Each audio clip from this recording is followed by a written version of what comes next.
The Fantasmagorium show presents Guns, Martinis, Gadgets, and Guns. Where do you go after James Bond attempts re-entry? Back to Earth, I suppose. The fifth outing of Roger Moore as James Bond is a sleeker and, dare I say, classic Bond. Of course, today we will be discussing 1981's For Your Eyes Only. I am Scotty, my opposite number Catherine is here, and Steve is smuggling pistachios. How you doing, Kat? Good. Good.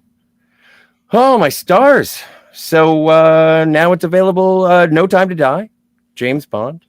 The James Bond movie that we've been enjoying for so long is available for digital to purchase. Yes, as of yesterday. Same price as the pay-per-view. Yeah, $19.99. And rental options will be available when? December 20th. As a man who really wants to see No Time to Die make as much money as possible, I'll be renting it twice. Yes, the weekly box office report puts it at $765 million currently. Nice. Well, that's good. Yeah. You know, fingers crossed for $1 billion. Yeah, I don't think so. I think it's pretty much done. No, it's part of the fun. Anyway. I know. Oh, my stars. Well, so from what I understand, you just finished watching For Your Eyes Only? A few hours ago, yeah. How did that treat you? I've never been that high on this movie. Okay. Well, that's very interesting. Okay. So we have a full Michael G. Wilson producer. This is not his first outing. We have an absence of an M. We have underwater that isn't underwater. And we have the first time, I think, that the singer of the James Bond theme is on screen. Yes. What role was she again? Sheena Easton. No, I mean, she was actually within the Maurice Binder opening titles. In the title sequence, yeah. Yeah. Don't poo-poo Sheena Easton, Kat. I'm not. I thought you meant like in the movie itself. I'm like, wait, what? Well, it would have been. I don't think Sheena Easton was actually in For Your Eyes Only, but I think the only actress who sang the opening titles and was in the movie was Madonna. Yeah, that's true.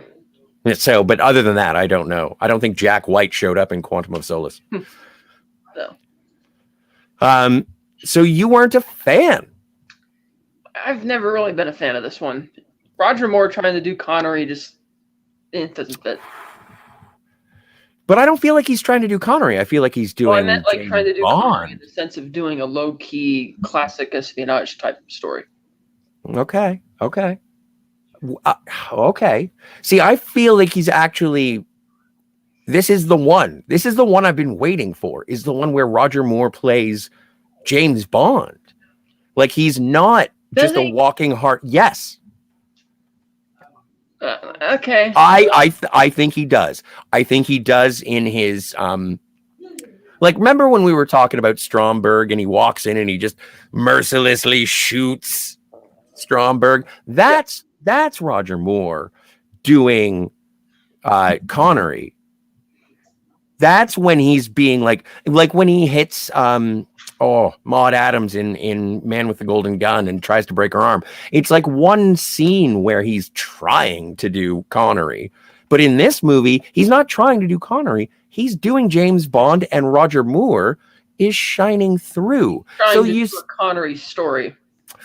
This is basically a repackaged version of From Russia with Love in a sense. It's like recycled pretty much the same MacGuffin. It's like instead of a decoder, it's something that instead of the Lecter, it's the on-talk. Yeah, the submarine Polaris weapon and it controls it or something like that. They never really dive into it that much, but it's the same kind of idea where the MacGuffin is a true MacGuffin in the sense that it really doesn't matter because all the characters are fighting for it, but that's not really what the story's about.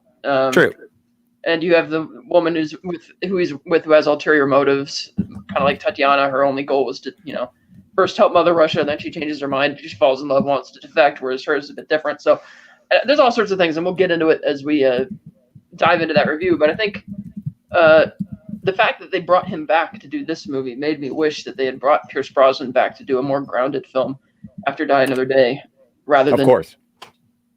Yeah, and it's funny because when we'll get more into it when we watch those films in terms of the general criticisms of his era. But this movie I felt is the first one, which is trying to be a James Bond movie. Like Live and Let Die is blaxploitation. Man with the Golden Gun is like, silly kung fu to cash in on that.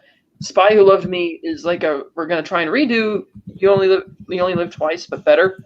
And it's mostly him and Anya spending a lot of time together, kind of. Or actually not the first. Look, Moonraker, admittedly, again is a remake of The Spy Who Loved Me, whereas it seems that this time they're trying to do an original story which doesn't riff on. It's not trying to riff on other things. I mean, yeah, it borrows plot elements from Russia, but it's like its own thing in a way. I just feel it doesn't work for a myriad of reasons. All right. Well, I don't think we're gonna. I think this is going to be a Statler and Waldorf situation where you're going to tell me how this happens, and then I'm going to be like, "And wasn't that great?" And you're going to be very annoyed. All right. So this film begins with Bond going to Tracy's grave. Wait, Gun Barrel is very funky. That's true. And very electric guitar heavy. Yeah, it is. It's just which doesn't match the tone of the rest of the movie at all. But then again, this pre-title sequence doesn't either. So he goes to Tracy's grave. He's 53 years old, which means he would have been 41 at the time. So that math doesn't line up because Lazenby was 29. Well, but if we're gonna go there, then we've already established that Roger Moore is George Lazenby, is Sean Connery. Right. I'm just saying that the age thing really doesn't work very well. But whatever. So he lays the flowers there and he greets the priest. He's on his way out. And a Universal Exports helicopter shows up, which is neat because we usually don't see the Universal Exports logo and stuff show up for him. And so he boards the helicopter. They take off, and then we see a guy in a wheelchair off at the distance who's of course Blofeld. They couldn't call him that for legal reasons because Kevin McClory was still had the rights and all that. But he uses this device to take control of the helicopter and start flying it around. And he's got the cat. Yeah, and Bond at one point he's trying to get to the pilot. He can't, so Bond ends up on the outside. There's pretty good helicopter stunts. It's amazing. Basically, yeah. Was it a miniature? What? Was it a miniature, the helicopter? I don't think so. I think. Well, there was a part where it goes like through a steel mill, and it's amazing. Yeah, I don't think that was a miniature though. But they're fine. So the stunts are pretty good. Bond ends up getting the pilot out and taking the controls, and he notices that Blofeld is controlling it by these wires that are hooked up behind the console. So he unhooks that eventually and doesn't let Blofeld in on the joke too soon, even though Blofeld should find out immediately because the moment he turns the thing, he's not going to move anymore. So Bond uses the helicopter's skids to scoop up Blofeld's wheelchair, and Blofeld's freaking out. And for some reason, they put him in a neck brace, even though it's clearly Roger Moore is not 29 or 41 anymore. And the idea that he'd still be in a neck brace after, from the drive-by shooting in Majesty's is a bit of a stretch, which is another weird thing. It's almost like they're trying to call back to that. Well, I think that they are trying to iconically call back to the iconography. Well, that's exactly what they're doing. Of Blofeld, as opposed to, like, James Gray had hair. Yeah. But Charles Gray, pardon me, my mistake. But Henderson, let's call him. So, but yeah, I think that it's you're absolutely right. It is a satire upon, okay, if you don't want to play with us, then we don't need you. Yeah, so he scoops him up, and Blofeld starts saying all this ridiculous stuff, like, I will give you a delicatessen made of stainless steel, whatever that means. And well, apparently that is a specific reference to the way that gangsters in New York in the early 80s used to pay off people.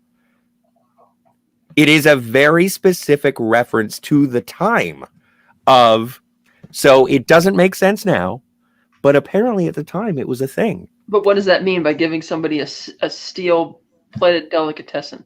I'm not only going to give you a golden egg, but I'll give you a goose that lays golden eggs, so it will pass all of the inspections. I've worked in restaurants. I'm saying if you get a delicatessen in all stainless steel, that costs some. That's some Blofeld money. Weird expression. It is, but apparently it was very regional and very specific for its time. All right, so Blofeld starts begging Bond to put him down. Put me down. Put me down. And I think he has the cat with him even in his lap. And No, the cat took off before Bond scooped him okay, up. that's good. The cat took off. That's good.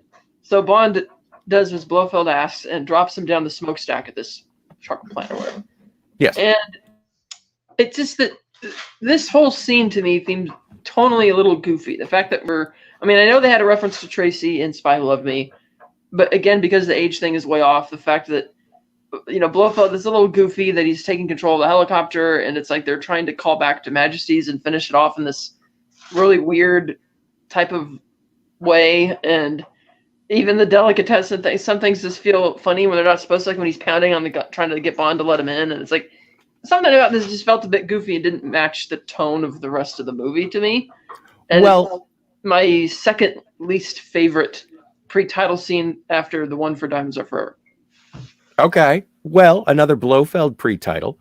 Now, I find it, I appreciate it because, again, I watched this right after, at least the last James Bond movie that I watched was Moonraker, and I've been progressing them with you, and watching them, and everyone in the chat, don't forget to like and subscribe and yada yada.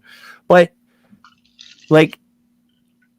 at the end of Moonraker, we blew up a space station. Jaws found a girlfriend, and it's okay. So when I walk in, I'm thinking about walking into a movie theater in 1981, and I'm like, okay, we're good. We're on for a go. All right, let's go. It seems like a continuation of the same thing that we've been watching so far. And I think that the downer that I have until now had with it is that this is not Moonraker 2. This is a James Bond movie. But the opening title is like, it's a James Bond movie. Well, I don't know, because it's like, it's so random that we're gonna bring Blofeld back, the main villain of that movie, and try and echo back to that dramatic point in his life and just give it just nip it like right there. Oh, he's here. He drops him down a smokestack, which just feels really cartoonish. It just. Would you rather it if they planted a bomb at Vesper's mausoleum? That's another weird one too that I got to later, but in this movie it just doesn't fit. I don't like the Blofeld. I don't like that they're calling back to it. Whatever. I don't like this sequence. You know what? And I will grant you that it feels like the opening cartoon to the rest of this James Bond movie. Yeah, and that's why I don't feel it matches the tone. But okay. Which is exactly what happens when Sheena Easton starts singing, and it's like, no. Right. What? So how did we do that? Right. So we have the main titles singing the song and all that, and we come out of it to see this boat, this trawler. And you hate Sheena Easton. I don't know why. No, there's nothing to talk about. Honestly, I don't find most of the pre-title scenes before the Brosnan era to be that memorable, because it was all the same, like girls in silhouette, and they just changed the lighting around, and that's pretty much all it is. With the exception of Dr. No, From Russia with Love, Goldfinger, and a little bit of Thunderball, but after that, just kind of. On Her Majesty's Secret Service is so good, though. Yeah, it's okay. All right. Let's not fight. Let's move on. Yes, it's all that kind of thing. So we get out of the main titles, and we find this trawler, and it's like a secret used by the British Navy, and they have this device on there, the ATAC device, and it's used for controlling the weaponry of Polaris submarines. So it's very valuable. And the fishermen they catch something in their nets, and they're like, oh, they're pulling it in, trying to see what it is, and we could see that it's like a giant sea mine. And they realize this, but they realize it too late, and they're trying to cut the line, and they can't do it, and it impacts the ship and blows up, and the ship sinks, and they all die. Horrifically. They do, yes. It's pretty bad. There is a guy crushed by there is a man who is crushed by a support beam, and he bellows like an air raid siren. Yes, and then we cut to Melina Havelock in a helicopter or a float plane. I can't remember the helicopter. She's being flown to her parents' yacht, and they greet them, and it's clear that her parents are very maritime people, and they're kicking back, having a good time, and then all of a sudden this helicopter comes back around for another pass, and the one of the guys gets a machine gun and opens the door and opens fire, and she ducks for cover, but then after the helicopter passes, she goes back up on deck and sees that her parents have been killed, and by the same man who dropped her off. By the same man who dropped her off. And I really didn't like her acting in this scene. Like, she looks around and sees them, and she gets down on her knees. She picks up this towel or something and just looks straight into the camera. It was the dress that she bought for her mother, and it was covered in blood, and she has bloodshot, intensely sad, but intensely, I'm gonna cut a bitch eyes. It reads like daytime soap opera acting to me. A little bit, you're right. And that's part of what turns me off to it. The second thing which turns me off to this character is Melina Havelock is kind of a wet sandwich. Once again, they do the dubbing thing. And I don't think it worked with this character. I could kind of tell that that's not really her voice. You could tell it doesn't really match very well. It just feels like something that's clearly recorded after the fact. And so it just isn't. So if the dialogue doesn't match in the daytime, they want me to invest in her revenge story, because clearly her story has been set up. She is going to want to avenge her parents. But did you believe the talking parrot? That was something else that was a little weird. That how the talking parrot plays into it. But the talking parrot plays into it. You can't dismiss the talking parrot. He's been here all along. It's relevant. But yeah, she's a soap opera actress. I didn't think she was any good. The dubbing is worse, so I just really don't like this character. No, Carol Bouquet is not my favorite Bond girl by a long run. Right. Even as boring as I found Lois Childs to be in Moonraker, I thought she was better. I like Lois Childs better. In terms of an actress. Yeah. Here it didn't work. So we go from that scene back to, MI6, and we find out that the ATAC is gone. Bond has been called in, except because M is not here. Which, interestingly enough, Bernard Lee was scheduled to appear in this film. His scenes were going to be filmed in January or February. He died January 1981, which was already like 4 months into filming. And so they decided, because of how late that happened in production, that they weren't going to recast him, and so they just had Bill Tanner as a stand-in, and which is a nice touch. And they have the defense secretary came back. Which is a nice touch as well. Yes, and he greets Bond, and they say that, look, this ATAC device went missing. We tasked this guy, the Havelocks, to find it, and they were assassinated a couple days ago, and we need you to find out who did it and why. And they have a lead on who may have been responsible for it. So Ben Bond goes to Cuba. He takes off on this mission, and meanwhile we find out that General Gogol has also been made aware of this. And he's very interested in it, because that tells him that, whoever stole the ATAC, it might be on the black market available to purchase. So therein lies the threat that General Gogol might get it, which to me was like, okay, you just established this guy in a Spy Who Loved Me as being sort of like a kind of like an ally to Bond. It's not exactly something that you need to be afraid of. I mean, I know it's Cold War era, but since they work together and so fine in that, I couldn't connect with the idea of it being a terrible thing. It'd be one thing if you cast some crazy guy like Orlov to be the Russian head in this movie, but since it's Gogol, somebody we're prone to liking, I just didn't really seem to care about whether or not they got this device, especially since the rest of the film doesn't play it up at all. So that's the next thing that bugs me. Okay, but I think okay, agreed. All right, so from there, Bond he follows his lead. He's driving his car, the Lotus Esprit, and he heads out to this compound. And the cameras we see are already watching him, and he doesn't realize that. He parks somewhere off in the distance. He sneaks through the grounds, and he's spying on the people at this, like, a big pool party going on. And he spots this guy show up, and it's Emil Leopold Locke is his name, and he's played by Michael Gothard. Great. He kind of strikes me as the Roger Moore version of Red Grant. He doesn't look as intimidating physically per se, but he's still got it. He's like something intimidating and just off about him, and you could tell. And he wears these octagon glasses. His hair is like nicely coiffed, and he goes up to this table by the pool, and he presents the assassin Hector Gonzalez with a briefcase full of money. And Bond's watching this meeting, but he gets captured by some goons. They disarm him. They take him up to see what's going on. They find, and what's funny is that they identify him immediately. Like, they pull out his wallet or his ID or something like that, and it's like, wait, so you're a secret agent and you carry your ID with, okay. And it says James Bond MI6, like they figure it out instantly from pulling the card out of his pocket, which I thought was kind of funny. And so I thought they figured it out from his gun. But the gun, but it's like the gun, it's like, okay, it's a Walther PPK, but is it that identifiable as Bond's gun in the world the movie takes place in? I guess. Well, what did you want him to bring? Bees, Churgers? No, I mean, just because you bring a pistol, it's not like it's that unique a gun, but they already know, so that's a little weird. We've already established that James Bond is famous. Yes, so they're marching Bond Everyone away. knows. Anyway, sorry. Okay, keep going. They're marching Bond away, and then Hector Gonzalez goes to jump off the diving board into the pool, and he gets killed by an arrow from a crossbow. And everybody starts screaming, and Bond takes the opportunity to start fighting. And the guy sitting next to Locke at the table wants to get up and intervene, and Locke's just like, totally cool. He's like, no, we're just going to watch. And they watch, and Bond ends up being outnumbered, so he flees into the woods, and he meets Melina Havelock, and she's got the crossbow. He realizes she's the one who Which is, as much as I think that Carol Bouquet is this terrible, that reveal when she sort of cross pulls the hair or the hat off and her hair tumbles and she just had killed a guy. Awesome.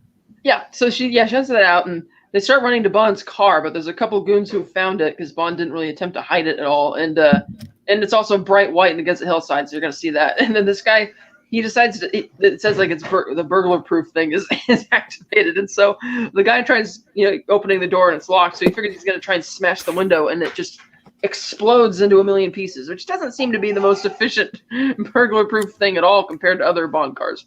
Now, Kat. Okay, wait, hang on a second. This is part of the. It's been a while since I've seen this movie, and one of the things that I recall from the second time that I saw this movie last, I know, follow the math, is I watched the audio commentary, and they said specifically that part of the plot is that because they wanted to get away from the fantastic nature of Moonraker, they wanted to just get rid of the gadgets, and they wanted to make it explicit to the audience. And so they blow up the Lotus. Right, but you also find a more creative way to get rid of the car. That doesn't seem to be a very practical self-defense mechanism. But okay. I thought it was witty, and I thought that it completely it inspires the next scene when we get to what's the getaway car? The Citroen 2CV, bright yellow, kind of like a little bug type car, and they get in it, they start driving, and you have this fun, all right chase where the car flips over a couple times, and I like that it doesn't just burst into flames and explode like you have in a lot of action movies. They drive through this town. And action movies like this. Bond takes the wheel from her and turns it to make sure it cuts open a bag of concrete sitting there to spray up all the dust to cause everybody else to crash, and then that causes a traffic jam. And they get to this fork, and he tells her to take the lower road, and she doesn't turn in time, so the car tips over, and you see all the people from the community coming to help lift the car back up. They take off and head down the side dirt roads, and the car they get rammed off the road again and tumble. Almost Licensed to Kill-ish, or not Licensed to Kill, Live and Let Die-ish, with the in terms of the rural setting. Right, and unlike in other Bond films like No Time to Die, where an RV flips over and suddenly they're gone and just like dead. In this movie, realistically, you see what happens. They tumble down the hill, the car keeps going. So this chase goes on for a little bit, and they eventually get away. And he finds out that, why she's doing this. She's like, oh, I'm trying to, they killed my parents. And he figures out Havelock's. He stops short of telling her who he is. Well, this is in a hotel, isn't it? Don't they do this in a hotel? Well, they start in the car because he's driving the car, and he figures out what she's doing. Oh, the Havelocks. Yes. Yes, Roger. For you, and what is your interest in this? And then the goons show up. One of the cars chasing him. He says, well, we're being out horsepowered. True. They're coming to get him. Which is how they but they do eventually get away from their woody driving, whatever, and they go back to the hotel, and then they get down to, she tells him fully why she's here, what she's doing, and he says, oh, I'm investigating this, you need to stay out of it. And he says there's an old saying about revenge, always dig two graves. And she's like, oh, you may believe that, but I'm Greek, Mr. Bond. Like, that means that she's got to go forward with this. And frankly, it's weird throughout this movie that he keeps hitting her with this whole, you shouldn't partake in revenge, it's not good, when the movie started with him taking revenge against Blofeld. I mean, it'd be one thing if he was, like, bothered and haunted by taking revenge, but he's not. So why is he banging on with her about it? It's kind of weird. That was okay. No, that's an inconsistency. I cheers. Okay, yeah. So he tells her that, and then they agree to part ways, as he doesn't want to pursue this with her anymore, because he's like, okay, he's like, you could do whatever you want, but I advise you stay out of it. So he goes back to MI6, and the defense secretary man is really upset with him. He's like, I told you we were supposed to interrogate Gonzalez. You were supposed to perforate him with a bunch of holes. And Bond does not really have time to defend himself. He's like, oh, well, I think we have an opportunity. He's like, I don't see your point. And he says, well, sir, there was a man there who was paying off Gonzalez for the murder, and I think we could follow leads on him. And they're like, what? And Tanner's like, well, you can use the identigraph. And Bond's like, what? And this is a device actually that was from the novel Goldfinger that didn't make the cut of the film. It was called the Identic Cast in the book, though. And I like that Bond is kind of oblivious to what this is. And he's like, go to Q Branch and they'll take care of it for you. He's like, okay. So he goes down to Q Branch, and once again, you see Q making these weird gadgets. And Bond sees a guy standing there, Smithers, and his arm is in a sling. And there's like a dummy, store mannequin dummy sitting in a chair. And he's like, oh, Smithers, how's the arm? And he's like, oh, yeah, it's all right. And then, the cast flips off, and I guess has razors in it, and it just smashes the face of the mannequin. And it's like, okay. So other little gadgets like that. There's another one where you put on an umbrella, and the moment you pour water on it, the spikes come out and it just slaps shut over you. And the usual type of impractical gadgets you're not going to use. And so Bond and Q go into this side room, this dark room. They turn on the infrared. And it's funny because Bond starts to describe. Q asks, okay, start describing this guy. And all he has to say is white Caucasian, and you already see what very much looks like the guy on the computer's screen. And then he starts going. The hairstyle is the same. The shape of the head was already the same. So then Bond has him change the eyes, change the eye color, and then the lips a little bit. And one time Q screws up and makes it look like these big fat kissing lips. And eventually they get the guy. Yeah. Right. And they eventually get the face with the octagon glasses. Like, oh, that's it, Q. He's like, oh, okay, I'll work on it. And so this was 1981. So, computers were magic. Yeah, no one knew what they could do. And so again, in the same way that when we encounter things that are culturally sandpaper, when we meet up into like general things that are normal, like GPSs in GoldenEye or tracer or cellular phone, whatever. Like, this is just their interpretation of what was eventually going to be something that occurs. It's just science fiction for the sake of science fiction. It's in Q Branch. They had an umbrella with razors. I accept it. And also, this time when I was looking at this wireframe individual, I look at it and I'm like, yeah, no, that looks like him right off the hop. But if you look at the final product, it's like, oh no, that's actually pretty good. It is, but I meant even to begin with, when all he said was white male, it already looked very good. Well, white people all look alike. So Q very quickly figures out who this is. He prints up the picture, and he's like, oh, it's Emil Leopold Locke, works for the Brussels underworld, various criminal families. He's assassinated a lot of people, and he broke out of prison by strangling a psychiatrist. So, oh my God.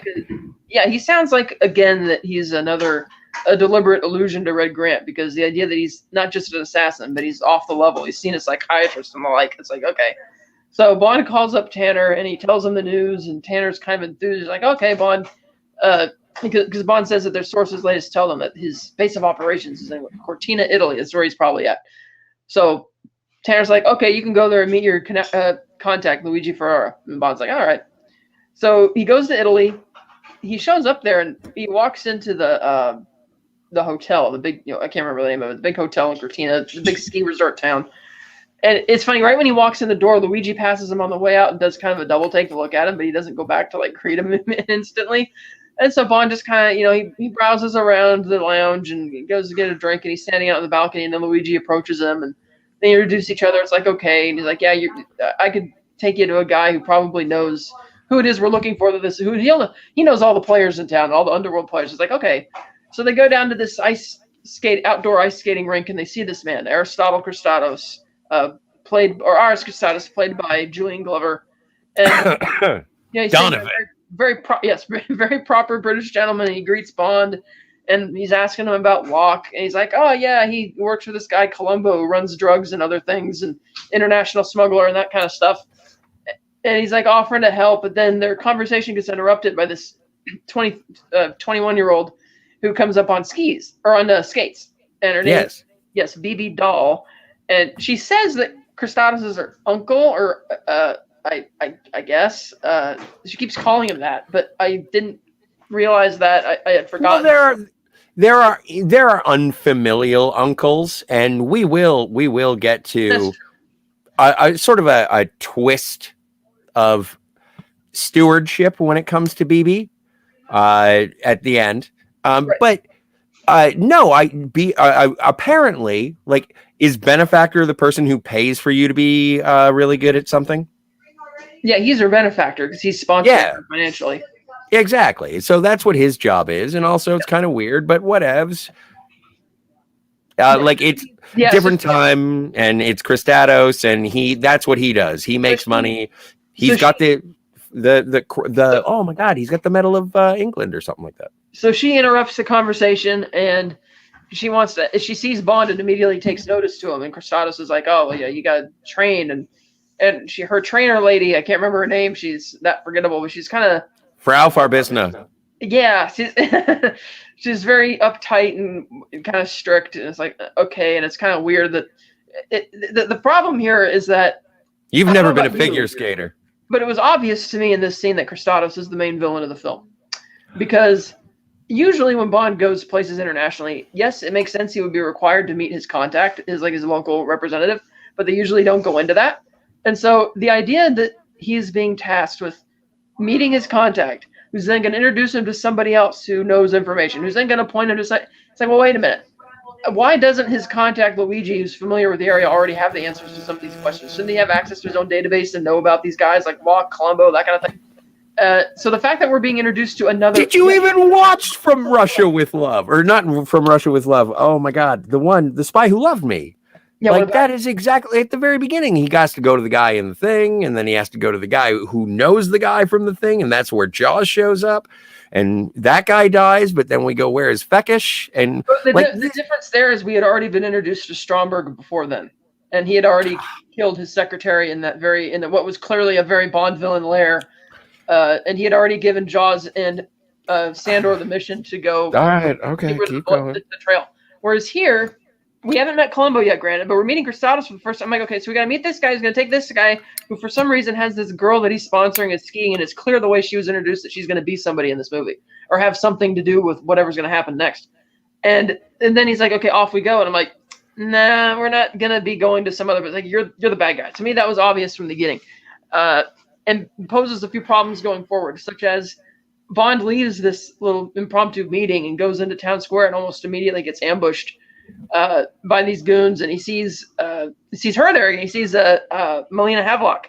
He's like, oh, what are you doing here? And she's like, I'm here. And he gets kind of upset, and they evade the goons, and they get on this horse-drawn carriage, and they're being taken up over across the snow, and she's really insistent that she's going to avenge her parents, and Bond tells her, look, I swear to you I'll figure this out, and I will come back. Where are you based at? She's like, I'm from Corfu. And he's like, I promise you when I finish here, I will come back and I will tell you everything that's going on and keep you updated. I want you to be safe. Please don't come here. And you can tell she's really upset that he's sending her away, but she actually decides to believe him. She's like, okay, I trust you, James. And so she leaves, and Bond goes back to his hotel room, and he finds Bibi is in the shower, and she gets out and gets into the bed, and she's saying all these innuendos about how having sex apparently is going to be great for her exercise and for her training. And Bond, it's great for muscle tone. Right, and the reason this scene is here is because it's usually at this point in the film where Bond is vetting the first woman that he meets, and since that doesn't happen in the script, they felt the need to have her hitting on him, and it's like, it's weird because after two movies of Roger Moore throwing himself at women, it's nice to see him actually be a responsible male adult and say, no. It is, because even though she's 21, she comes off as being much younger to me in this movie, and by design. Yeah, and it's funny that she's really has the hots for 53-year-old Bond who looks a lot older than that, whereas later in the movie she alludes to not being a fan of older guys. I'm just saying, lady athletes, they have a lot of stamina. Well, it's not like Bond had really done anything. It seems to have won her over. She's just already infatuated with him, and it reads to me like one of those cheesy sitcom. There's always the sitcom plot where the young girl's going to hit on the older guy at some point. And that's kind of what this reads like, which is why it's weird that it's in this movie. But he basically tells her to get her clothes on, go exercise, we're going to go out, whatever. So they go out onto the ski slopes, and she talks about this guy she has a crush on, Eric Kriegler. She's like, oh, he's a health nut, and he's the best, he's awesome. And Kriegler's kind of giving her the cold shoulder. And see, I think Kriegler is the Red Grant of this movie. Well, yeah, in terms of the physique, but I meant in terms of the guy who's the actual... the hitman with the reputation and the psychiatrist, that would be Emil Locke. But all right. So they're she's trying to get Kriegler's attention. He's not listening, and Bond tells her he has to go because he tells her very directly, I have an appointment. And she's like, oh, will you come back down to the rink and see me before I leave? And he's like, oh, okay, whatever. So he takes off down the hill to follow Kriegler. And Kriegler takes the opportunity to decide, okay, we're going to get Bond. You have these goons show up on motorcycles, And then Emil Locke gets into the back of his car and starts taking off to try and parallel this.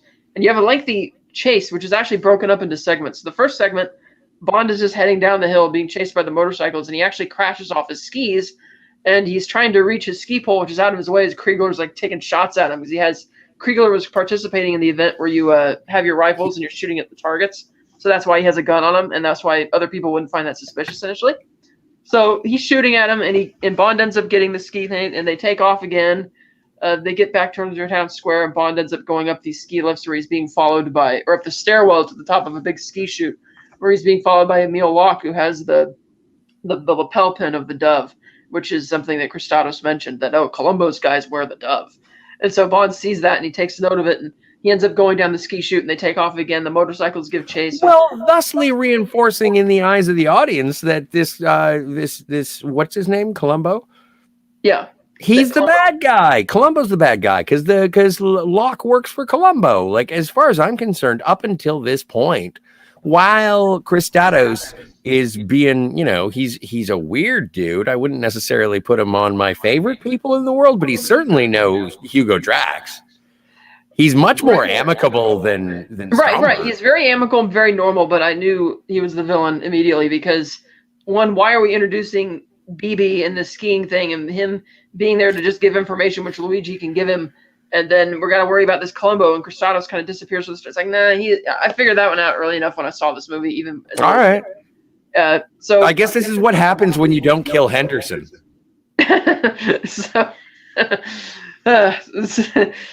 Well, Henderson served a purpose. He had a lot of exposition to get into, and we already had been hinted that Blofeld was the bad guy, or a little bit of hint. So anyway, getting back on point. Sorry. The chase continues. They end up going skiing down through this this restaurant, and Bond flies down and lands on the table with his skis and shoots out and flies over the deck. And then the motorcycles come, and one of them crashes over to the side. Another hits the table and goes off. And this is where we see the third cameo. I had never seen this before. I had never noticed it was that guy because they never actually did the double take. It was he didn't do the same double take he does in the previous movies. This is literally a half-second cameo. Blink and you'll miss it. Exactly. He's just holding his drink, looking over the railing as they fly by, and he doesn't even have as shocked of an expression. More like it's not animated like it was in the previous films. It's kind of like what you would expect somebody to look like if you saw that happen. Like, what the fuck? And so they keep on going, and at one point Bond actually takes his skiing pole, and he lodges it up between two trees to knock one of the motorcyclists off. And if you actually look at the guy when he crashes off the bike, you see the bike actually tumbles and rolls over his leg, which is like, ugh. And they keep on going, and eventually Bond evades all the bad guys and gets picked up by Luigi, who takes him back to town. And he tells Luigi, wait up for me or whatever. So he goes into the ski rink to go bid goodbye to BB, and he asks her questions about Kriegler. And she mentions the same thing. Oh, he's a health nut, blah, blah, blah. He's awesome. I love him. And she's being really silly. And then she makes a point of wanting her assistant, Frau, to see her kiss Bond. And being the gentleman, Bond doesn't embrace her. He's still kind of put off by this. And the assistant, we have to go. So BB leaves. And these guys who come in to set up what looks like going to be hockey practice and decide to try to kill Bond. And this leads into another action scene where Bond has to... A hockey action scene. Yes, a hockey action scene where Bond has to fight them off, which he does successfully. Yes, 3 points, hat trick. Yes, 3 points, hat trick. And then he gets out of this whole situation and goes to Corfu. At this point, we have been introduced to Charles Dance as the sub-Locke, right? He might have been accompanying Locke in his car. He might have been. But we've already done the ski jump. Yes. So we know Charles Dance is in this movie. Yes. And so so Bond leaves Italy. He makes his way to and that's another thing that was odd. That whole action sequence was a bit odd because Christados has already gotten Bond's trust. And if Christados wants to kill Bond, it seems like it would have just been simpler to, hey Bond, come to my chalet for drinks, and then just have Kriegler knife him in the back or something. But now Christados is angling to make it so that Bond is pursuing Columbo because their rival. I don't know why I'm talking like Christopher Walken. We're 2 movies away from that. In the ski chase, they were clearly trying to kill him. Right. So if they were Yeah, no, I know, but that's Columbo trying to kill him, not Kristatos trying to kill him. right, but Kriegler was there, and Kriegler is, as we know, with Kristatos. We don't know that. At this point in the script, but when you look at it in the second viewing, it makes no sense. It's like, why just invite him to your chalet and kill? It's like having a very public, big action ski chase is a little weird. I don't know how a guy in the middle of the biathlon can just leave. That's what I mean. It's like go hunt someone. That's what I mean. It's very odd, that whole sequence, especially since, again, if you already have his trust, just invite him over. I get it. They wanted to have an action scene. So Bond goes to Corfu and he keeps his promise. Because movie. Yes, he keeps his promise. He goes to meet Melina. He kind of updates what's going on. They go shopping in town in the marketplace. They're kind of moving along pretty well. And he says, "Okay, I have to, go meet Kristatos again. I have another contact. I promise to keep you updated." She's like, "Okay." So he goes to this dinner meeting with Kristatos, and Kristatos is once again telling him about Columbo and his operations. And he's like, I don't want to say it out loud, but there he is. He's right over there at the next table. And we see Columbo, played by Chaim Topol. And he's talking with his girlfriend, Contessa Liesel. And they're having a friendly conversation. And all of a sudden, Columbo excuses himself from the table. And it cuts away. And we see Columbo go back to his room. And he's secretly recording Bond's conversation with Kristatos. Spy stuff. Yes, and in which Kristatos has already suggested to Bond that he should kill Columbo. And, this isn't going to be a problem for you, Mr. Bond, is it? That kind of thing. And so Columbo, getting this idea, he goes back to his chair and he gets in an argument with his wife. She's like, "How dare you say that to me?" And we didn't hear what he said to her. He kind of whispers it. And then she gets angry and storms off. And Kristatos has this kind of smug look on his face, like, see, he's not as much of a gentleman as me type of thing. And then Bond just kind of end up taken with that. And he decides that he's going to cash in on this. And Kristatos is like, "Yeah, you can take my..." Kristatos already knows what Bond's thinking. He's like, "Yeah, you can take my car. Just tell my chauffeur to come back and get me after he drops you off." He's like, "Okay." So Bond goes to pick up Contessa Liesel, capitalizing her argument with Columbo, and they take the chauffeur's car down to this beach house. And they spend the night together, and of course, there's no getting around it. She immediately admits that, "Yeah, okay, I just wanted to talk to you and see who you were." Bond and I would like to give some credit to this film for there's been a lot of blue going on in the James Bond movies, and there's been a lot of near nudity, but Liesel and Roger Moore, they do have chemistry. Now, I would like to, and if I may be mistaken, you can correct me, was that not Pierce Brosnan's wife? Ooh, I'd have to double check that real quick, actually. That is worth double checking, because if I make such claims, if you would be so kind. Yes. Let me see here. I thought it was in For Your Eyes Only that Pierce Brosnan's past wife. Yeah, all of this. Yeah, I remember he was married once and she tragically died. Yes. Let's see. Her name was. Contest. Yes. Oh, I think you're right. Hey, I get to be right for once. And also, I'm sorry for your loss, Mr. Brosnan. Yes. So that's actually kind of interesting. I kind of forgot about that. So yes, so they spend the night together, and she doesn't even. Sexy lady. Yes. May she rest in peace. Yes, and she doesn't even hide the fact that she faked the argument with her husband to have this conversation with Bond, and he doesn't mind either because, like you said, they have chemistry and they're having a good night together. And she's not really interested in talking about her husband's business prospects, and so they sleep together. It's wonderful. And then in the morning, they're taking a nice stroll on the beach, and he's trying to, run her over some more information. But then these dune buggies show up, one of which is driven by Locke, and the other by Charles Dance is there. And they get in this brief chase in which Bond manages to get one of these guys Charles Dance is able to flip over on itself. And then she gets run over by Locke. And Bond is panicking, runs to go get the gun. But Charles Dance pulls the gun on him. Kat, you keep going. I'm sorry. I just had to dramatically take off my glasses so hard when you said, "and Charles Dance is there," that I broke my glasses. Interesting. No, I know. I've never heard that in the history of anything. And it was offhandedly, and Charles Dance was there. Well, Charles Dance is a treasure. He wasn't big at this time. That's why. Well, I know, but you look back on a man's career, you enjoy him in several things, and you're like, "Oh, and by the way." Well, that's how the scene treats it. So I know. Anyway, I'll be back in a second. I have to get better glasses. Yes, I'll keep going. So yes, Locke runs down Cassandra Harris's character, Contessa Liesel, kills her. And then Charles Dance pulls a gun on Bond, and then Locke pulls out his own pistol and points it at Bond. Seems like Bond's out of it, he's nowhere to go, and then all of a sudden Columbo's men show up and shoot Charles Dance in the back. Bond kicks Locke's gun out of his hand, and being smart, Locke just immediately hits the gas. His dune buggy takes off, and for some reason, Columbo's men don't try and shoot at him, or I guess it just got too fast and away from him. Bond goes to check on Liesel. She's dead. Then they take him hostage, and he sees that they're wearing the dove pins, lapel pins. So Bond is knocked unconscious by them, and he wakes up on a yacht.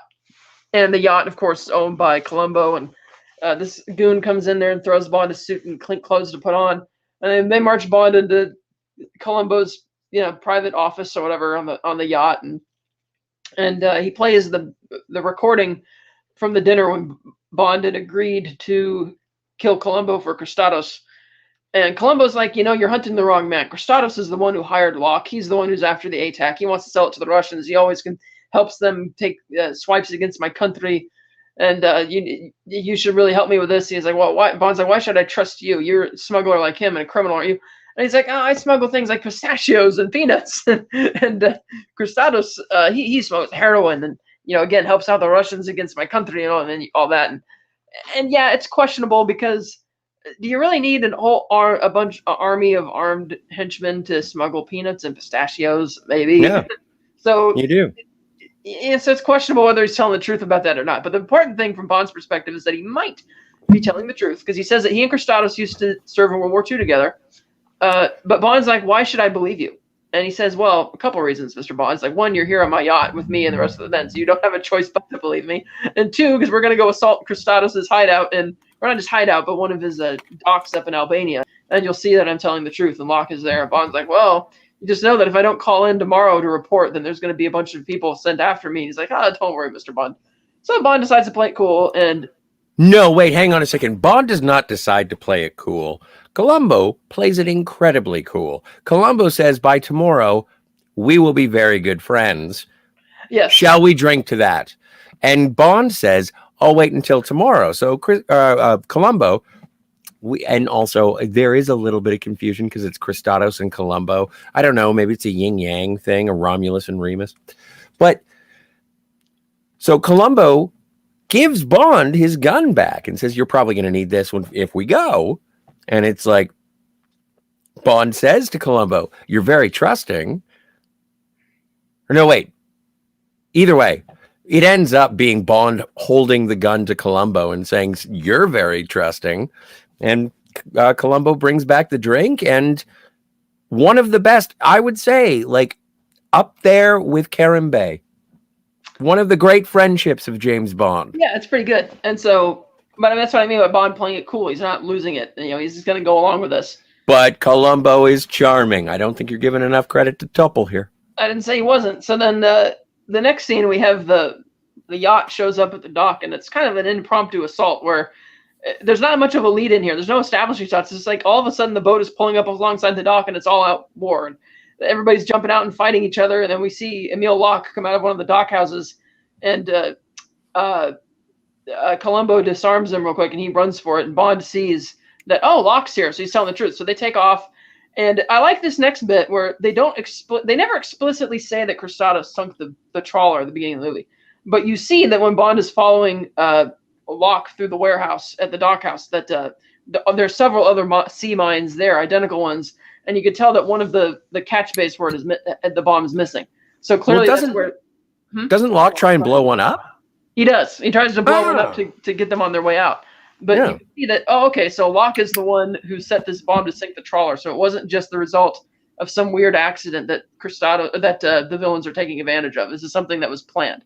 Right. And so Bond continues chasing Locke while Columbo and his guys just stay behind to take out the rest of the bad guys at the docks. Locke ends up getting in his car and taking off. Bond takes several shots at him as he's driving outside of the tunnel.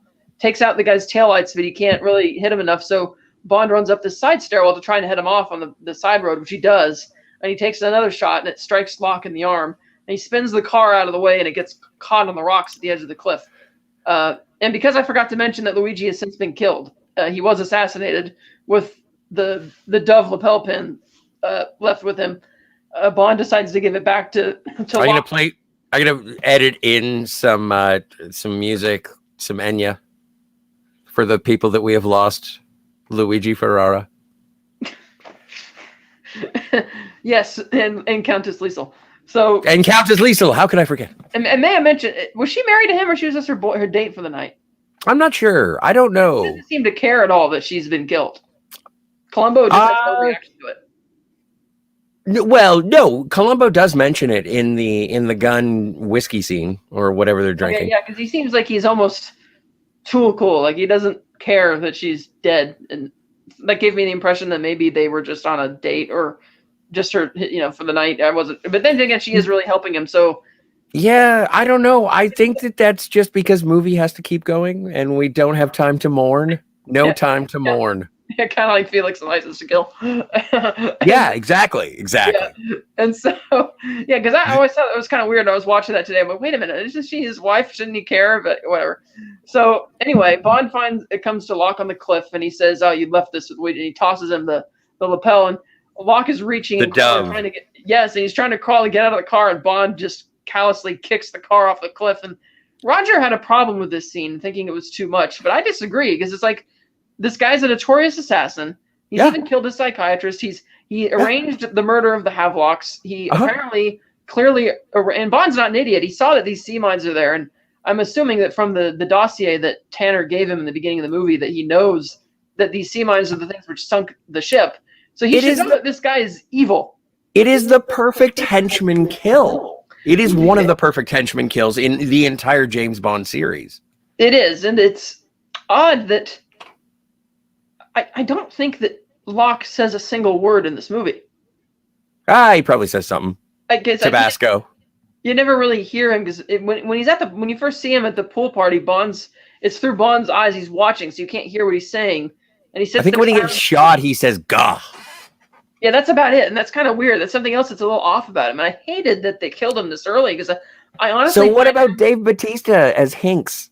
Well, because I honestly find Locke to be the most. What about Jaws? Jaws never talked. I honestly find Locke to be the best new character in this movie, and they don't. Oh, he's great at all. They just. I think he builds a level of menace that is absolutely deserving of him being kicked off the cliff in his car. Oh, I didn't say he didn't deserve it. I love that. I just don't like that it happens. It's about a little over halfway through the movie, and I think he's a much better character than the other villains in the film. But Charles Dance already died, and he would have been way better a Locke than Locke. Again, this is 1981. Charles Dance. I know. So I would have been a brilliant casting agent in 1981. Unfortunately, I was 3. Yes. So that's my So I didn't like that they killed this guy off that soon in the movie, and that he wasn't. They didn't take advantage of him more. So anyway, he gets knocked off the cliff. He's dead. Columbo catches up with Bond. They're kind of happy about it, and so now Bond is, Columbo has earned Bond's trust. Yay. So now they're like trying to figure out where they're going to go. Let's get Cristados. Yeah, so now that they are aware of the fact that Locke arranged this and the sea mine sunk it, he decides that the best place to go looking for clues is the wreckage of the trawler. And he figures that since the Havelocks were obviously making headway, otherwise they wouldn't have been assassinated, he goes back to Melina and he talks to her about it, and they go into her parents' study on the yacht, and the parrot's there, and it's repeating everything like parrots do, which is further setting up the clue they're gonna get later. And she's talking, and they pull out the maps, and they're looking at the ocean to see where her parents were, and they come down to the conclusion as to where the ship is. Mm-hmm. So then they decide to go scuba diving to go check it out, and which for is some reason, not underwater. Right, and they're taking these huge. They're not like regular scuba diving outfits. They're in like these. It almost looks like the spacesuits from, like Alien, the big giant, a little bit bulkier head type thing. Yeah, this looks weird. Well, okay, but the thing is that they scuba diver version of the Stay Puft Marshmallow Man. Yeah, well, okay, no, I know, no, but we're not even there yet. So they have to. So they go to the yacht. They go to check out the charts because Melina hasn't even brought herself to go into her study. This has been her childhood home. Her home has been wherever her father has taken her on these sort of adventures to go in underwater. Like she can skin dive, scuba dive. She's all the underwater you can want. And so when she goes, and they find notebooks that is in shorthand that only she knows because her and her father would like. She's the only one who knows how to read this stuff. Like she's as much of a MacGuffin as the Antac. Yeah, it's the ATAC. Yeah, so The ATAC. But anyway, so they take their underwater submersible because she is she's prevalent in terms of underwater archaeology. She's off of Greece. They show her like underwater vacuuming sand off of beautiful tile, and there's pillars and Greek architecture and stuff because she's Greek. Did I mention? Yeah. She's Greek. And so anyway. So then we go, and it's like she's got an underwater sub. They do a whole thing where they're trying to figure out the mixture of oxygen to helium. Yeah. And so they put on those suits so that they can go and be underwater and be able to breathe to get the ATAC and make sure and find out what's going on. But for some reason, Kristatos and Kriegler, and they've got like some sort of what's the bad guy from Thunderball? Well, they have like a Disco Volante is what they have. They have a Disco Volante, and so the Disco Volante. They send a bad guy with the big suit, the Stay Up Marshmallow Man, to try and get the ATAC and kill Bond and Melina. Shenanigans, underwaters. There's things and stunt doubles, and it's great, and everybody loves it. And so, this is a prolonged sequence where they're going through the ship and they're looking for the ATAC, and I've said it before, and I'll say it again. We just crashed into Thunderball. Right. This goes on for quite a while. Then the big Stay Puft Marshmallow Man scuba diver shows up, and they get in a fight. And then outside, they see yet another mini sub sent by Kristatos, who's trying to break the ship apart and trap them in. And I can't remember exactly. I know I only watched this a few hours ago, but I already forgot how they destroyed this sub. But they did. So they push it back into a hole, and it one's got pinchers. I was flipping my laundry when this happened too. Don't worry. Yeah, it's like I didn't find this to be that exciting of an action scene. It feels a lot slower than like a lot of the sequences in Thunderball. Yeah, and it's or Moonraker. Right. So they get back on the surface onto her boat with the ATAC, and they're confronted by Kriegler and Kristatos. And now Bond knows for certain that Kristatos is the bad guy, and he thanks Bond for getting him the ATAC for him. And I don't know why they didn't get the ATAC or figure this out earlier, because since Locke is the one who sent the sea mine there to sink the boat in the first place, and this is what they're after, I don't know why they waited as long as they have to actually go and get it, but okay. And he thinks tides drifting. Where did the wreck ultimately fall? We don't know. He has the power to find it, but this is part of the reason why he killed the Havelocks in the first place, is to stop governments from finding it. He's looking. He's trying. Right. I just thought it was odd because the movie directly implies that he must have known where the ship was because he used the sea mine to sink it. Why did Donovan chase Indiana Jones to find the Holy Grail? He didn't know how to find it himself. He had to chase Indy. So, no, but I'm saying the issue. Julian Glover once again. No. The issue is he already knew where the ATAC was because he's the one who set the mine to sink the boat. Meaning you know where the boat sank, and this is not like a tiny paper boat which is going to get carried away by the currents. It's like a big trawler in a harbor. It's like it in a cove more like it was kind of. I just thought it was kind of weird that he has waited this long, which is movie. I suppose yes. Yeah, yes. Like a plot. The plot demanded that he not come here to find it until now. So yes. He takes the ATAC from Bond, and then they take a scene straight from Live and Let Die, the novel, which did not make it into the film, in which he ties Melina and Bond together, and he decides to keel haul them behind the ship. Yep. And he sees drag them through coral. He sees that Bond was already injured, and he asks his Kriegler to patch him up because he doesn't want him to be bleeding just yet. And so they get dragged around through the coral. They get cut up. There's blood spilling, and this one guy at one point in the chase is like leaning over the edge to check on him, and he guess he falls overboard somehow, and he almost gets immediately attacked by the sharks because he falls into the blood pool that has been left from Bond and Melina scratching up on the coral. And Kristatos is like, nah, leave him. Leave him there as this guy gets eaten by sharks, because of course we need to have a Bond movie where a villain gets eaten by sharks.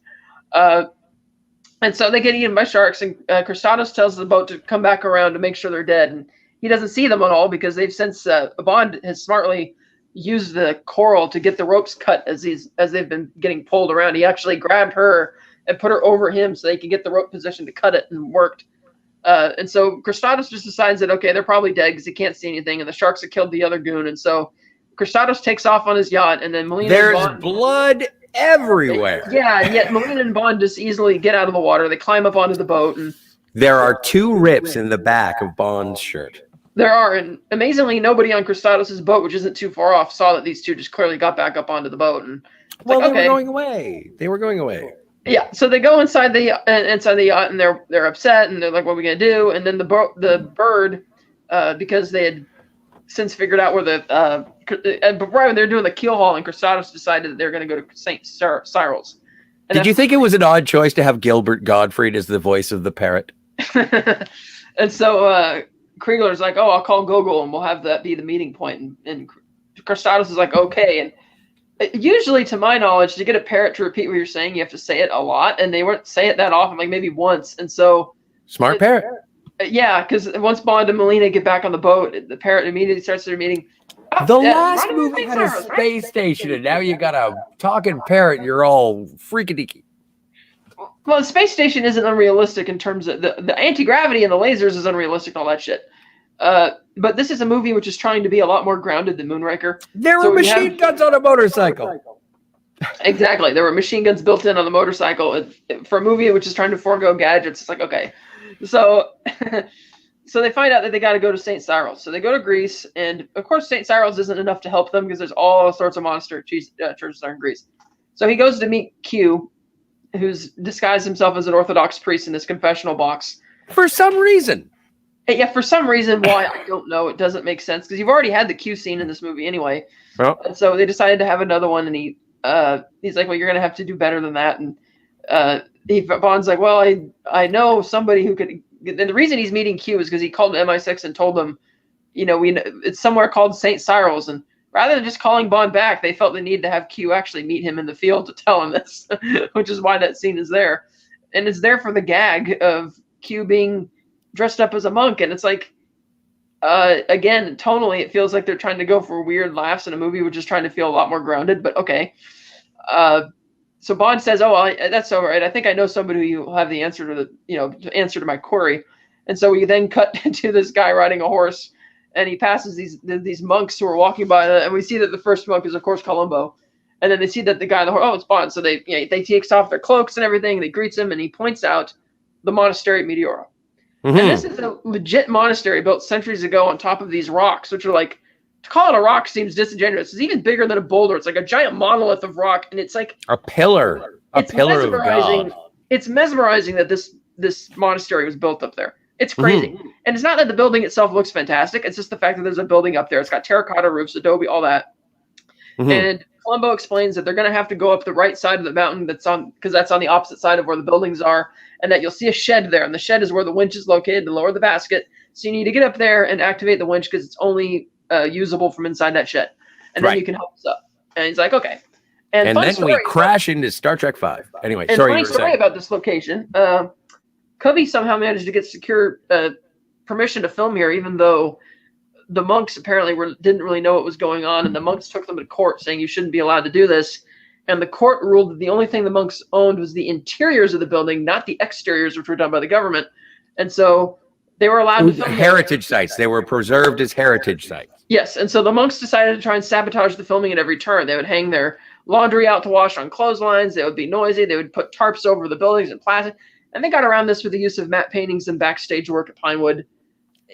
But still, I admire the monks' conviction, and I think that monks are badass. Also, I think that the monk sort of theme is somewhat of a carryover of the ninja monks that we saw in Moonraker. The ninja monks? There were ninja monks. Were there? Yeah, there was everything in Moonraker, Cat. Come on. There were no ninja monks. There were ninja monks. Who? The monks that were ninjas. They were in the same Q scene in the last one. I don't remember the ninja monks. Exactly, because ninja monks are ridiculous. There are no ninja monks. There are ninja monks. You go back. Tell me in the chat. Someone in the chat. Tell me there are ninja monks. I know what scene you're talking about. I just don't recall them being ninjas. But okay. So anyway, sorry, I'm getting a notification from the other worlds that my audio is a little Spicy. Oh, we sound fine on my end. But anyway, Bond decides he's going to go up the cliffside with the use of grapples and ropes, and this is a really fantastic scene because they actually got stunt guys to do this, and you could tell that they're doing it for real, and it is amazing. And the stunt guys were saying that it was a pretty terrifying stunt to do, particularly the scene where one of the goons actually kicks Bond off the rock and he falls off the cliff, because to have the rope, even though the rope and the cables were tight enough to hold him, the jerk could be enough to kill you. Yeah. And they had to have extra lines and netting there to actually restrain that. And it says, oh, the stunt worked, but it was pretty hairy. And I love this is the tension and suspense there, where Bond is like climbing up the side of the rope, and you see one of the other henchmen is heading down the rock face and trying to pound out the spike that's in the wall. And that was a really great sequence. Bond eventually gets up to the shed. He opens the trapdoor. He crawls in there, takes out a goon, lowers the basket with the winch to start bringing them up. But before he does, he fights one of the other goons and throws him off the mountain. And this is really funny. So this guy tumbles off the mountain. This has got to be, thousands of feet in the air. However high it is, it's ridiculous. And the guy lands on the ground, and he's... Well, and once again, I would like to say that it is an amazing physical, practical effect of... And as you mentioned, in terms of falling like that, we'll see something else like that when we get to GoldenEye, in terms of the climbing and the bungee. But yeah, anyway. So, guy... It's funny because this guy falls down, and he would have been splattered into billions of parsecs if falling from that height. But because it's a PG movie, he barely has a little nick on his forehead, but he's dead. And at first, clearly dead. Yes, clearly dead. And at first, Melina thought he was that it was James, and he rolls him over. Well, he doesn't look clearly dead, other than the fact that he's playing dead. But he only has this like little tiny cut on his head. It's like, yeah, okay. So Bond starts lowering the basket. His head didn't explode to your liking. Not just the head; the whole body would have been obliterated. But anyway, it would have been pulp. Bond starts lowering the basket, and meanwhile, we cut to inside the monastery where Kristatos and Kriegler are told that Gogol is arriving by helicopter. And throughout this whole climax, we see the helicopter get closer and closer to the monastery, and Bibi is there with her trainer, and they're talking to Kristatos, and he's like, "Oh, we're gonna go to Cuba after this." She's like, "Cuba? I don't want to go to Cuba." And he's like, "Yeah, we're gonna go to Cuba." She's like, "I don't want to go up there." Oh, he's like, "Well, you'll do really great." He's like, "Oh, no, you don't. You only want one thing, and you're too old and ugly or something." And it's like, where is this coming from? Because it's like she was fine with him up to this point. You didn't get any sense that he was a pervert up to that point. And it's like, it feels weird because it's like she's hitting on Bond, who's 53 years old and looks a lot older. But then when she thinks that Kristatos might be interested in her, has the reaction you would expect a young 20-something to have to like an old guy hitting on her. But we've already established this in terms of the history of James Bond. We've already had Kananga being like, "Solitaire, I would have given you love when it was time." You knew that. So we're not talking about the first time that we've had a creepy old man hitting on a younger woman. And I don't know what the disparity was between Kananga and Solitaire, but it's kind of the same thing, except like we are lifting from Live and Let Die in this movie. The difference is that Solitaire was Kananga's slave, basically. She couldn't get out of the situation. I would posit that maybe Bibi is also in such a situation, because one of the things that Kristatos wants to acquire is Bibi's gold medal. He wants to be the benefactor to capitalize on such a thing. He's a businessman who happens to be working Kriegler's in the KGB. Right, but she didn't really seem to think of it that way. Like, Solitaire obviously knows she's captive and takes steps to try and get out of it. She didn't think about it that way until he decided to go to Cuba, where there's no natural ice, when she could perform in front of people. Right, like, but it's one thing. Uncle Ari thinks I'm still a virgin, so she got to go and do whatever she wanted with Uncle Ari's money. Ari? Yeah, no, it's Aristotle Kristatos. I get that part, but the thing is that it's one thing for her to realize that, oh, you're in it for the money. It's another thing, and the glory or whatever. It's another thing for her to suddenly assume that he's a pervert. Well, when you're trapping me in a hot country with only an ice rink and no one to watch me but you, I would think that I'm being Epsteined. But that's not how she phrases it, though. She specifically says... I think it's how she phrases it. And I read that to be as if she already assumed that was something he was into. And for some reason, she only now has a problem with it. Well, it seemed to be something that Frau Farbissina is just like, well, now that you mention it. Yeah, exactly. So they're kind of upset about this. And so Bond... we cut back to Bond and Columbo and all the guys come up there, and they need to be quiet. So they tie up the first guy in there, and they sit him in the chair and beat him. And For some Oh reason, my God, Melina shoots a guy with a crossbow and then takes a crossbow bolt out of his chest to use again. right, and for some reason, Columbo keeps kind of reassuring her that, oh, don't worry, the guy's going to be all right or something. And it's like, why would she care if one of Kristatos' goons is all right or not? And yet he keeps trying to reassure her that, which is a little weird. Because Melina's not trying to kill everybody, just the person responsible for her parents' death. Yeah. So I wish it had been a better actress. It should have been a better actress. Right. So I'm sorry, Carol Bouquet. So it's funny. Columbo has the door shut, and Bond signals to him, but the door's shut, so he shouldn't be able to see him, but he does anyway. They then take off, and we begin like the fight. And Columbo's men, and they all get into this big fight, and Bond makes it into the main monastery room. And when he makes it in there and starts fighting this goon, and they end up crashing through the stained glass window and landing on the table below. And when Bibi sees that it's James, and the other guy picks up a gun, she kicks it out of the guy's hand, and Kriegler just whacks her pretty hard. Oh, Bibi gets beaten like a rented mule this entire movie. Yeah, and so Bond starts fighting Kriegler, and Kristatos just kind of stands there, not helping and watching, just kind of interested. And he very slowly shuffles his way into the side room where the ATAC device is sitting there, dangerously close to the action. And it's like, right on an altar. Right on an altar. And it's like, Kristatos, you could have picked up the speed a little bit here, but nearly gets destroyed. He gets it, and he just kind of shuffles his way out of there. And Columbo gives chase as Kristatos is trying to flee up the stairs with the thing. And Bond ends up getting Kriegler by it's this funny thing where Kriegler has a habit of wanting to pick up giant objects and smash them. He does that with his motorcycle during the ski chase. He does like doing that. Yeah. And in this instance, for some reason, he takes the time to pick up this heavy concrete flower planter to try and smash on Bond's head.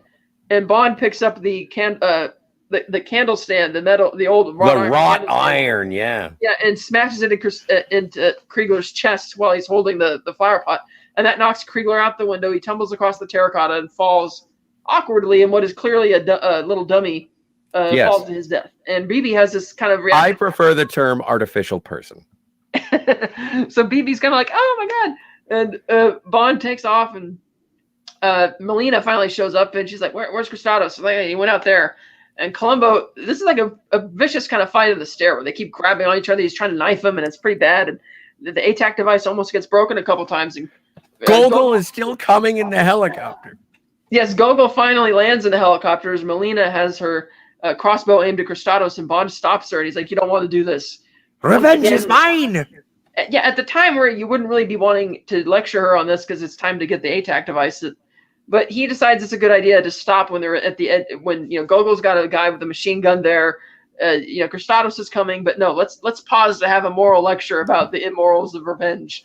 And so he's doing that, and then before she can tell him no, Columbo takes a knifes Kristatos in the back just as he was getting out his own knife to knife Bond to the back. So Kristatos dies. Columbo falls over, and initially I thought he was dead because of the way he kind of because of the two graves. Yes, exactly. As he falls over, and then Gogol gets out of the helicopter with his goon. He walks over there, and it's not clear if he recognizes Bond at first. He doesn't have a reaction to the fact that Bond's there. Right. And Bond's holding the ATAC device, and he walks up to him as if he's about to give it to him, and he kind of smiles, and then Bond just chucks it like a frisbee off the cliff. And this falls for quite a long ways until they do this slow-mo shot. So did Kriegler. Yes, with a cheesy... No, Kriegler actually fell pretty quick. They only had one brief shot of him falling. But when the ATAC device hits the rock, it goes into slow motion as it breaks, and you hear like this electronic guitar whiff, which again, tonally match. And Gogol's kind of beside himself at first at what's just happened, and his henchman actually picks up a gun and was about to kill Bond for doing that, and Gogol stops him. Yeah, which is interesting. And Bond is like, "Detente, comrade. You don't have it. I don't have it." And Gogol thinks this is really funny because he's right. And so he just motions for his gunman to get back on the helicopter, and then he just leaves without saying a word. Okay, and so, he without saying a word, but doing a very sincere laugh, he does do an acknowledging sort of, you. Oh, you. I thought it was interesting that he didn't just... I guess he decided that, as annoyed as I am, I'm not going to kill you for this because... No, but I think it does come back to the fact that what you were saying at the beginning of the recap, that it's strange that Gogol would be the heavy in this movie, considering the sort of the affinity that was developed during previous movies. Right. But this is a James Bond movie. This is 1981. The Cold War is still very cold. It's very frosty. And so it is still like, who is the villain? We're not using Spectre. This movie specifically killed Blofeld. And now we have to move on to, okay, then we're just going to embrace, let's have Gogol. And they do. And so I think that this is sort of one of those acknowledgments where it is a Cold War. It is not mutual destruction. It is still the humanity between the conflict. And that is what I'm taking in terms of the recurring character of, what's Gogol's first name? Georgie? Is that it? Walter, no. Walter? That doesn't Walter, sound right. Walter, I can't remember what his first name. Valentine? General Gogol. General. His first name is General. So anyway. So, but yeah, so I thought it was an interesting acknowledgement of powers, if you will. Yes, his name was, and then I was confusing it with the actor's name, Walter Gotell. His name is General Anatoly Gogol. Anatoly, yes, Miles, thank you. Yes, so he just kind of laughs to himself and leaves with his gun, and they take off. And Bond and Melina walk around the corner, and we see that BB and her trainer are attending to Columbo's injuries. And he's like, "Oh, BB, it seems like you found your next sponsor." Yeah. And it's like, "Oh, yay, and happy." So then we cut to this. Greece doesn't have ice either. Yes, we cut to this retreat somewhere, and Bond and Melina are like sleeping together, and which seems odd because they didn't really have romantic chemistry in this movie and weren't really trying to hunt for each other at all. And we then cut. Bond is getting a phone call via his watch, has like a little radio built into it. Oh no! Yes, and then we see Tanner and is there with the defense secretary and Q, and they're trying to relay a conversation between him and this Margaret Thatcher impersonator, and she's there thanking Bond, and instead the parrot starts talking and saying, "Ah, give us a kiss," and she's like, "Oh, thank you, oh, really, Mr. Bond," and then, of course, that upsets the defense secretary, who's getting mad at Q, who starts unplugging the wires so it doesn't work. And they're like, "Bond, what's going on, Bond?" And the watch radio has since fallen into the tub of ice for the champagne. And as Bond and Melina continue to make out, and that's the end of the movie. And I believe it did say James Bond will return an Octopussy at the end of the credits. It does say James Bond will return in Octopussy in the credits. So my thing with this movie, a few of the things I already mentioned. One, I thought the pre-title scene was a little goofy and didn't tonally match the rest of the film. There's some things like the parrot and other things which don't tonally match either, because like you said, they're trying to be very grounded, get rid of the gadgets and all that. I didn't like the lead actress. I don't think the dubbing was good. I didn't buy into her revenge story because I didn't like that bit of acting there. They don't have any romantic chemistry, so it's weird that they sleep together. The fact that he's lecturing her on revenge doesn't work. I think, frankly, that Camille Montes' character from Quantum of Solace is a better version of this character, and that she too is out for revenge. She too does not have romantic chemistry with Bond. It doesn't try to romance him at all. But they critique revenge in that movie by way of her saying after she's gotten her revenge that Bond looks at her and she looks kind of lost, and she's like, "Well, now I've been thinking he's dead. Now what?" Which is their way of saying that, yes, revenge is not all it's cracked up to be. And I think that was a more tasteful way of critiquing revenge than the way this movie does, for all the aforementioned reasons. So her character didn't work for me. The pre-title sequence doesn't work. While you didn't figure it out, I figured out that Kristatos was the villain up front, so that made the ski all that kind of feel a little weird.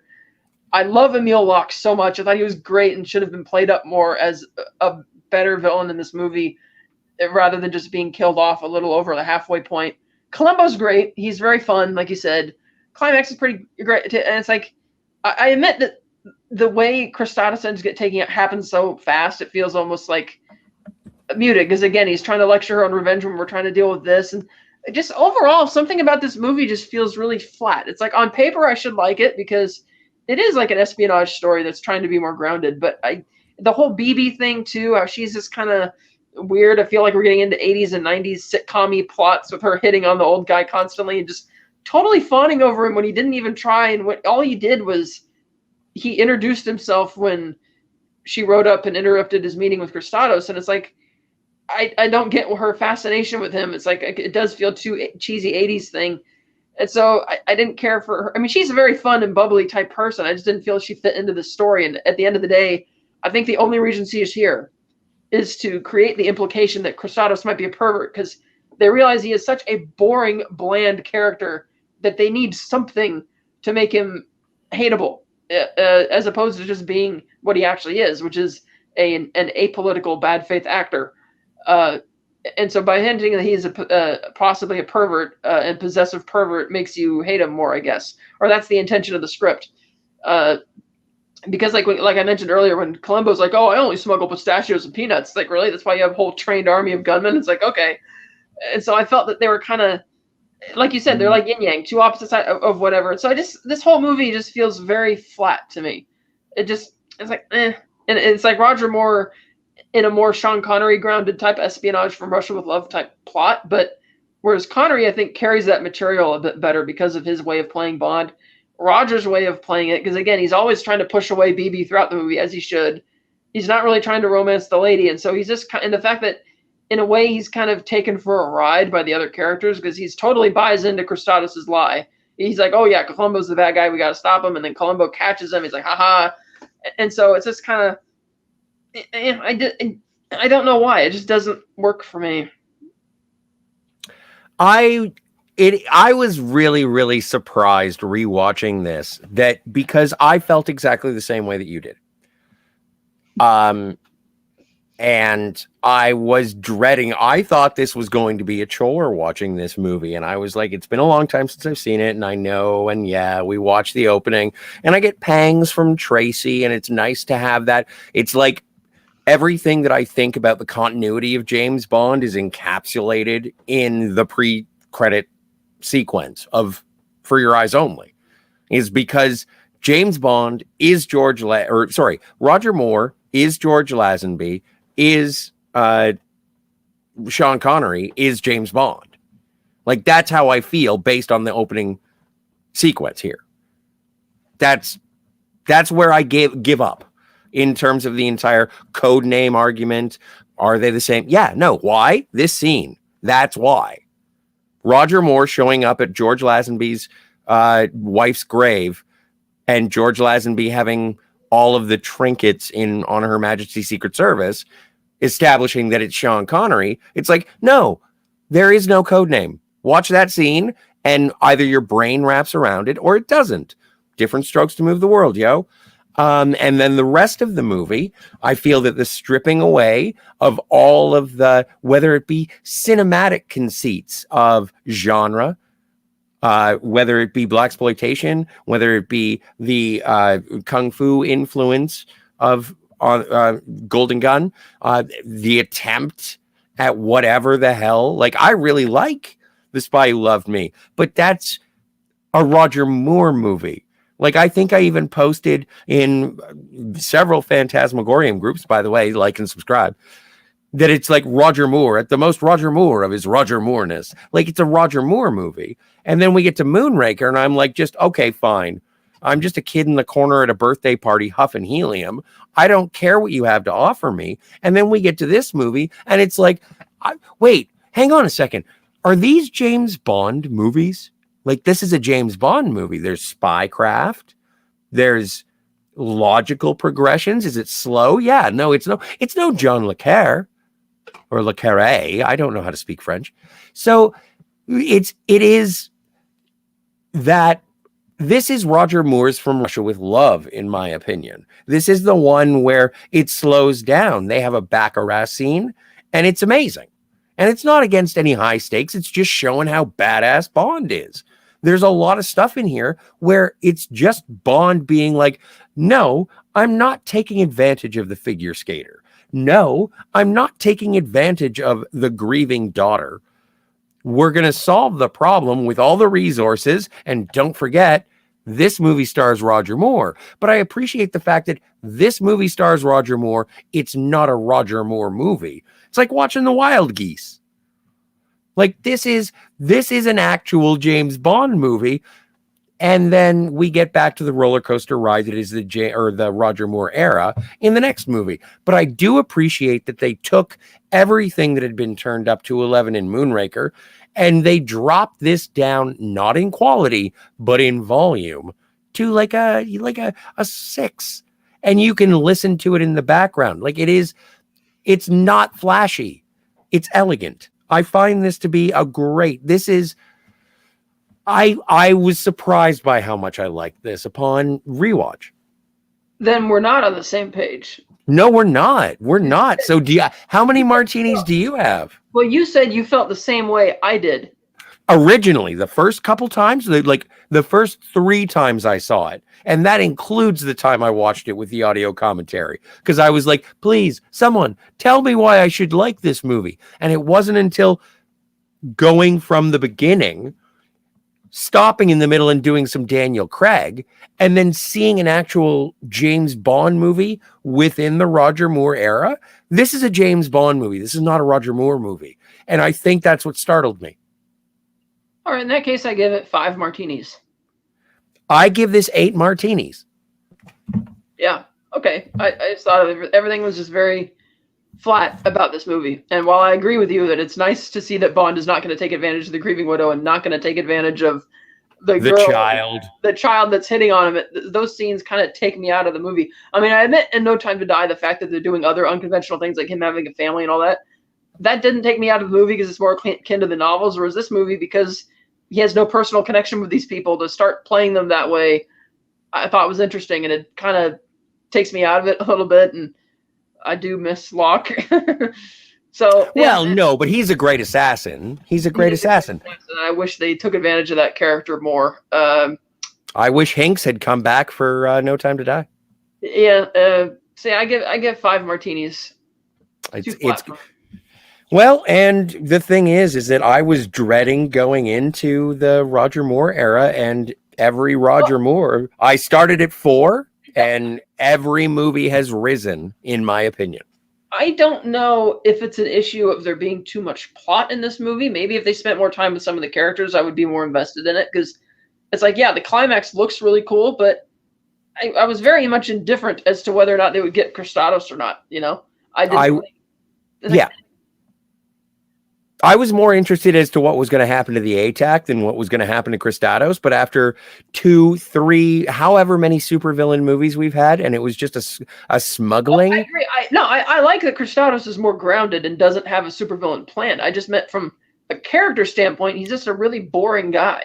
Like, well, and also Dominic Green is more enjoyable to watch than Christados. Well, don't go crazy. I like Matthew Amalric as much as the next guy, but like he's no Julian Glover. I didn't say he was as good in terms of acting, but I think he's better in terms of there's something. He's a snob little guy, little shit that you just want to see Bond kick his ass. Whereas Christados, I'm just just completely indifferent to. It's like, okay, whatever. I find him.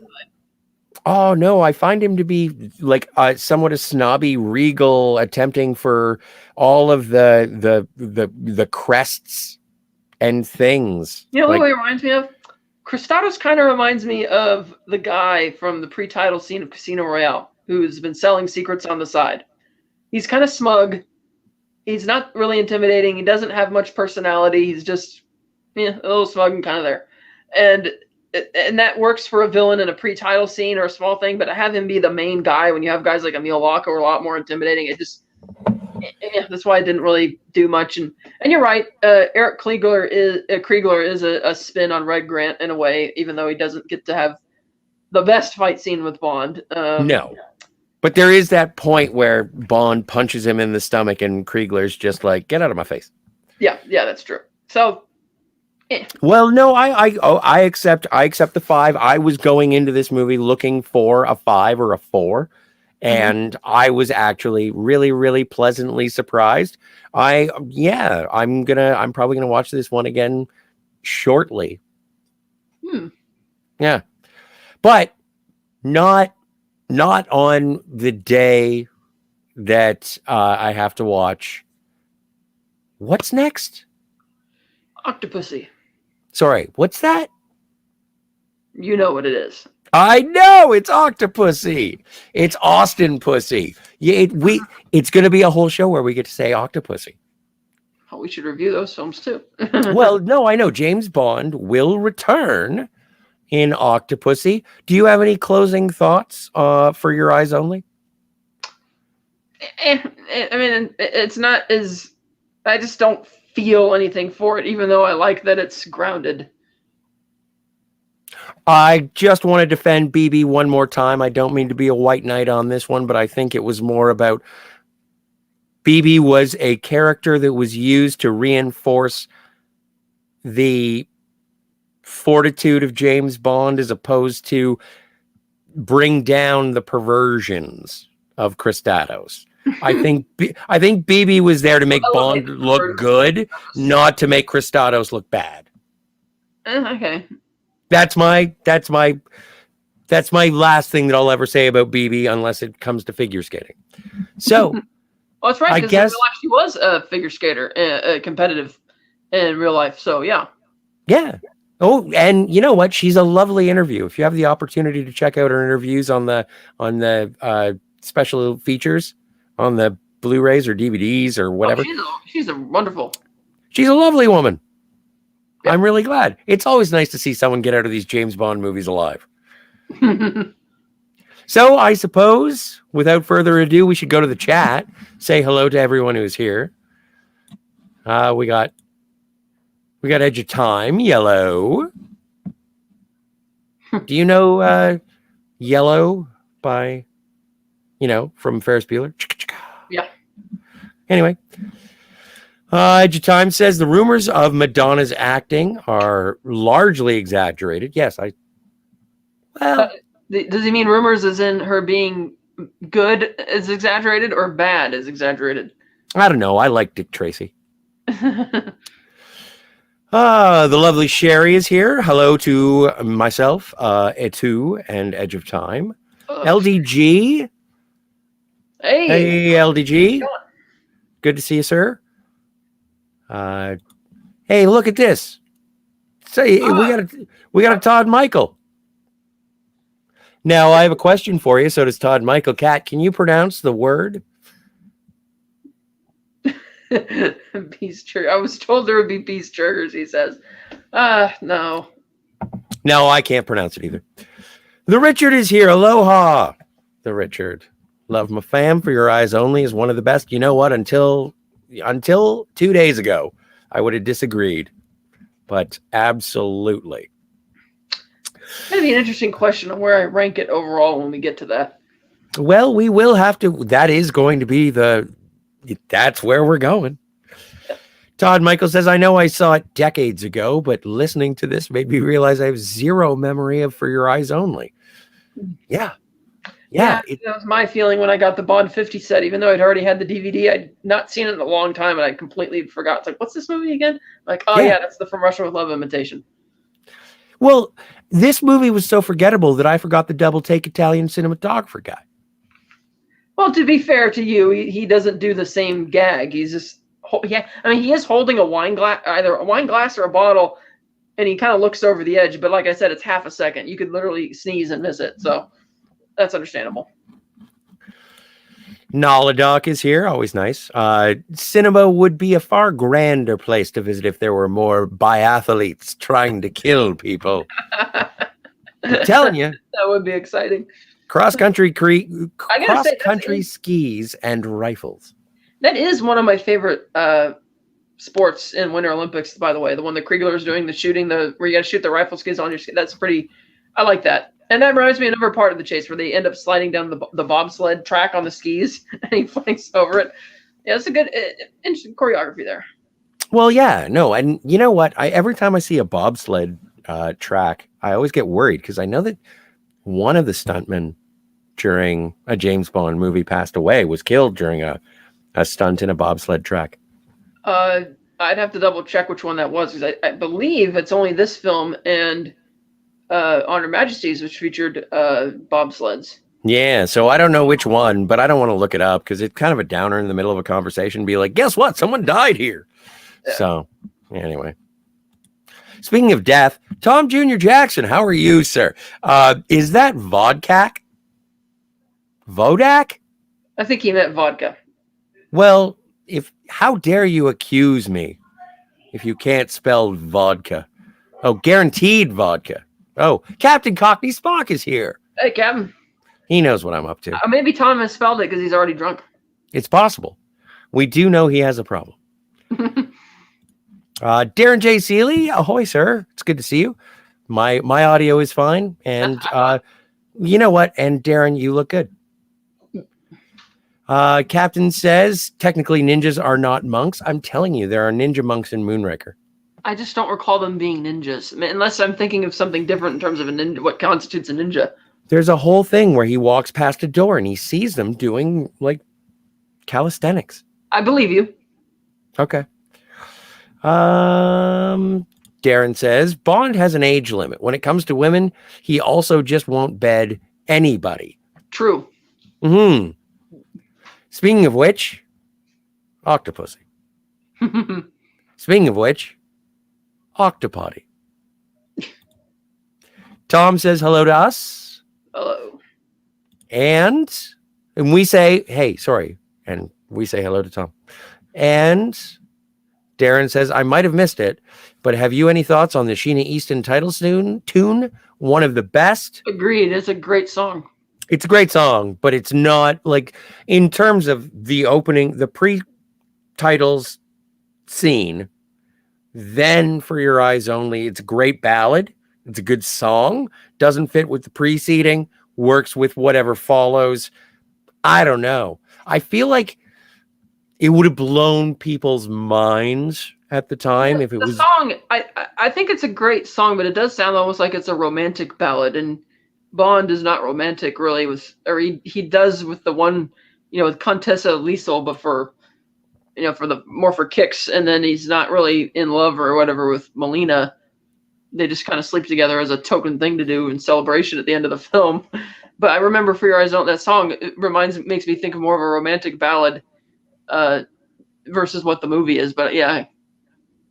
Yeah, but it's like, I think that his let's say tryst with Countess Liesel was, well, and also it was sort of referential because like she gets killed on a beach, and that was essentially what was going to happen to Tracy. And we referenced Tracy at the beginning of the movie. But I think that he was sort of, a trap was set and Bond went and flipped the trap. Like, that was what he did. He went into the devil may care. Let's find out what's going on. And by the way, she looks good in blue. So anyway, Tom says, I'm not drunk, Scott. Your mom was distracting me. She doesn't have to try, but I know. Darren says, so you'd rather have her song Strut? I'm not that much of a Sheena Easton fan that I could name any other Sheena Easton song. Yeah, I can't either. And Darren says, or Morning Train. Well, there you go. We have 3 Sheena Easton songs. We have Strut, Morning Train, and For Your Eyes Only. Thank you so much, everyone in the chat, for being here. We appreciate you being here for these conversations. It's a blast. I learn. And you know what? This week, I think I helped you learn as well. Anyway, much like James Bond and Octopussy, Martinis, Gadgets, and Guns will return next week. Until then, I'll see you later, guys. Goodbye.